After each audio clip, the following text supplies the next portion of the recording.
મૂળ રાજસ્થાનના બાંસવાડા જિલ્લાના જીરાકોટ ગામના રહેવાસી અને હાલ સુરતના અમરોલી ઓવરબ્રિજ નીચે ભગુનગર 2 સોસાયટી સામે રહેતા 35 વર્ષીય હીરાલાલ ચંપા ગરાસિયા પર ગત તારીખ 15 મેના રોજ જીવલેણ હુમલો કરવામાં આવ્યો હતો। આ હુમલામાં હીરાલાલને માથા, પગ તેમજ શરીરના અન્ય ભાગોમાં ગંભીર ઈજાઓ પહોંચતા મોત નીપજ્યું હતું।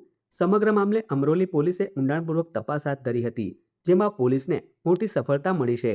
હત્યાના બનાવમાં એક વિડીયો સૌથી મહત્વનો પુરાવો બનીને સામે આવ્યો હતો।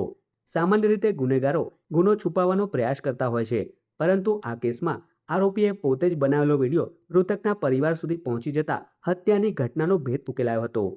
આ વિડીયોમાં મૃતક હીરાલાલનો ફોટો હતો અને આરોપી રમેશ ઉર્ફે પાયલટ પારસિંગ ગરસિયા પોતે બોલી રહ્યો હતો કે હીરાલાલ મારો ભાઈ છે અને મેં તેને માર માર્યો છે। આ કબૂલાત સાંભળી પરિવાર સ્તબ્ધ થઈ ગયો હતો। પરિવારે આ વિડીયો અને ફોટાના આધારે તાત્કાલિક પોલીસનો સંપર્ક કર્યો હતો। ત્યારે મોબાઈલ ફોનની સામાન્ય બોલાચાલીમાં મિત્રની જ હત્યા કરનાર હત્યારા મિત્રની પોલીસે ધરપકડ કરી કાયદેસરની કાર્યવાહી હાથ ધરી છે।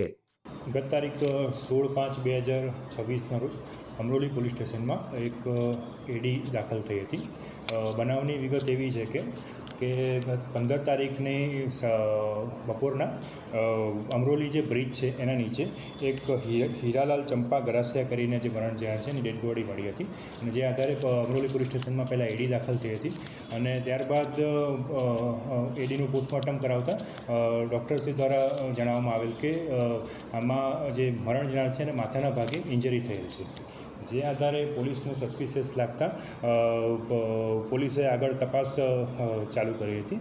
અમરોલી પોલીસ દ્વારા ટેકનિકલ એનાલિસિસ અને હ્યુમન રિસોર્સની મદદથી આની તપાસ ચાલુ કરવામાં આવી હતી, જેમાં એક આરોપી જે છે રમેશ ઉર્ફે પાયલટ પારસિંગ ગરાસિયા, જેની પોલીસે કડક શબ્દોમાં પૂછપરછ કરતાં જાણવા મળેલ કે આ બે વચ્ચે 15 તારીખના બપોરે મોબાઈલ બાબતે એક સામાન્ય બોલાચાલી થઈ હતી, જેમાં જે આરોપી છે એને લાકડાનો એક ફટકો મારેલ હતો મરણ જનારને, જેના કારણે મરણ જનારનું મૃત્યુ થયું હતું। ત્યારબાદ પોલીસે આરોપીની ધરપકડ કરેલી છે અને આગળની કાર્યવાહી